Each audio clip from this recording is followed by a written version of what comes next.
Hello, beautiful sacred souls. We have been exploring the concept of vibration, and in this video we're going to explore the shadow side of spirituality. I hope you'll stay tuned. This is a script that I have written. So I am Allison Batty-Capps. I am the author of The Divine Within, Healing Ourselves to Heal the World, and owner of Blossoming Heart Wellness, where I do one-on-one mentorship as well as have online courses. And today I wanted to talk about a topic that can feel uncomfortable, but I think is essential for true growth. And that is how spirituality, when approached without self-awareness, can unintentionally cause harm. Sometimes people pursue high vibration or light-only spirituality, thinking that avoiding discomfort or shadow makes them more enlightened. But avoidance, suppression, or spiritual bypassing of our humanity are not true ascension. They are actually protective mechanisms of our nervous system trying to keep us safe.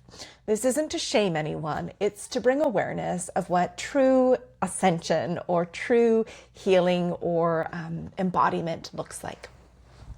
So this channel explores healing, trauma recovery, spirituality, and consciousness through a trauma-informed, psychologically grounded lens. I am sharing from my own lived experience, my education, my healing journey, and my understanding of neuroscience, trauma, and spiritual integration.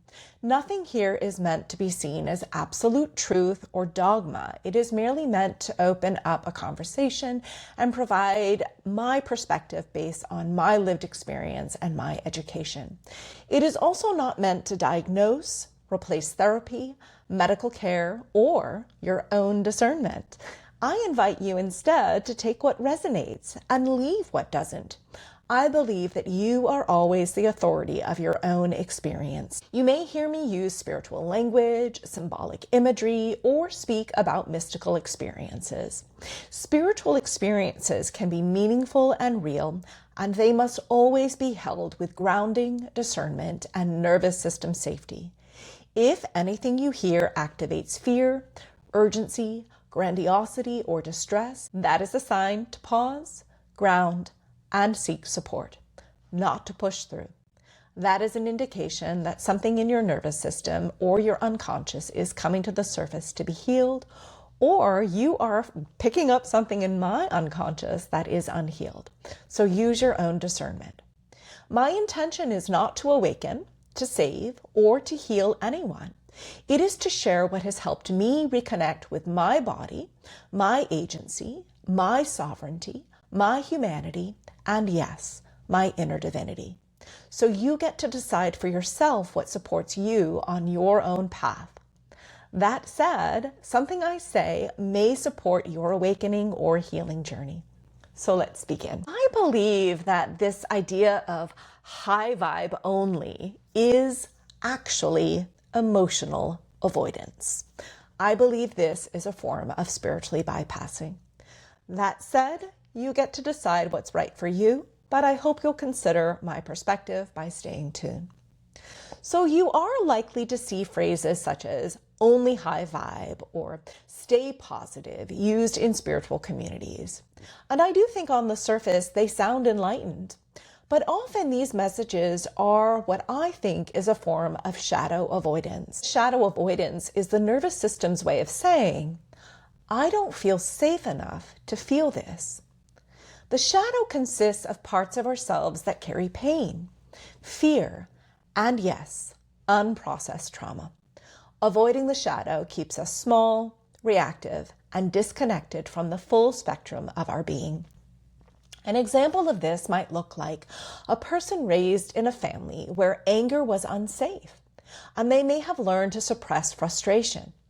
Later in spiritual circles, they may avoid expressing any discomfort, believing it is low vibration. In reality, this suppression trains the nervous system to stay contracted and reactive, limiting emotional freedom. True spiritual growth begins with acknowledgement, noticing fear, shame, and discomfort without judgment. This is how vibration actually rises, through regulation, not avoidance. So shame actually collapses our vibration.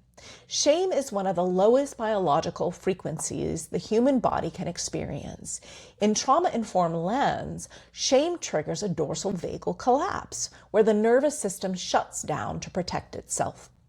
Avoiding shame, denying it, or trying to mask it with positivity actually keeps the nervous system in a contracted state. True healing comes from witnessing the shame with curiosity and compassion. An example of this is in a family with intergenerational trauma, a cycle breaker may feel shame for rejecting patterns of abuse or dysfunction.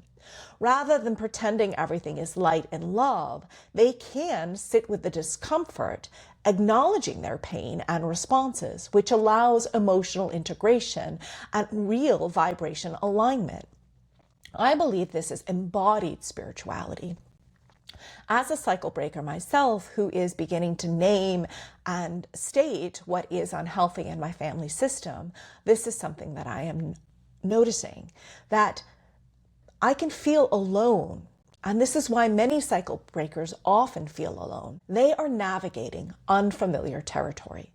They are embodying choices and emotion regulation that the family system hasn't seen before. So I believe that bypassing our feelings and our shadow side is actually not wisdom. I believe this is toxic positivity and spiritual bypassing. I believe it ignores trauma, and that does not actually raise our vibration. Common forms of this look like suppressing emotions and calling it detachment, forgiving without expecting accountability, avoiding boundaries and labeling them low vibration, or avoiding feelings because we are enabling them, or avoiding feelings such as sadness, anger, shame, grief, and labeling them low vibration instead of processing them. Judging yourself for feeling anger, grief, or sadness. Vibration in a trauma-informed lens is not about feeling only joy or love. It's about how regulated and integrated your nervous system is so that you can hold all parts of yourself, even uncomfortable emotions. An example of this is a cycle breaker in multi-generational family, where they may have been told to forgive and forget instead of processing the abuse. If they bypass the pain, they may perpetrate the family patterns unconsciously. Facing shadow with conscious awareness allows real freedom and authentic vibration. This is something that I am actively in right now. I am processing the pain from my family's intergenerational trauma, and I am learning how to regulate my own nervous system and face that pain while acknowledging that my family isn't evil. They have unprocessed trauma, and I need to set healthy boundaries with them rather than allowing them to continue to bring me into that cycle of abuse. So here is a practical practice for shadow holding. I invite you to place your hands on your chest or your belly. I invite you to inhale deeply, feeling your body expand. And I invite you to exhale fully, allowing tension or discomfort to release. I invite you to say gently to yourself, I can hold myself even when I feel something uncomfortable. Repeat as necessary, noticing what arises without judgment. Over time, this practice strengthens your nervous system's regulation. It integrates the shadow and allows your vibration to rise authentically, not through avoidance, but through conscious presence. So today we explored why high vibe only messages can actually be avoidance of the shadow and the pain that we've experienced, how shame impacts the nervous system and your vibration, why bypassing is not wisdom, and how shadow work is essential for integration and embodiment of true high vibration. We also explored a simple practical exercise for holding shadow and regulating your nervous system. Thank you for showing up, for honoring your nervous system, and for choosing the difficult but healing path of presence. In the next video, we'll explore the divine feminine energy and the nervous system. In closing, mystical experiences, symbolic dreams, and spiritual insights are deeply personal. They are best understood slowly, with grounding, and often with professional or community support. True spiritual growth does not disconnect us from reality. It helps us inhabit it more fully. I do not offer private spiritual guidance, diagnoses, or personal interpretations through comments or messages, nor do I engage in personal relationships with anyone on social media or through email. I only offer professional care. If you're navigating intense emotional or psychological experiences, I invite you to seek trauma-informed professional care or trusted support. And I do offer mentorship through my website, blossomingheartwellness.com. My book, The Divine Within, Healing Ourselves to Heal the World, is also a possible resource to support your healing journey, as is my online course, which is found through my website, which is based on my book. I invite you to take gentle care of yourself, and I'll see you next time. Sending you all deep love.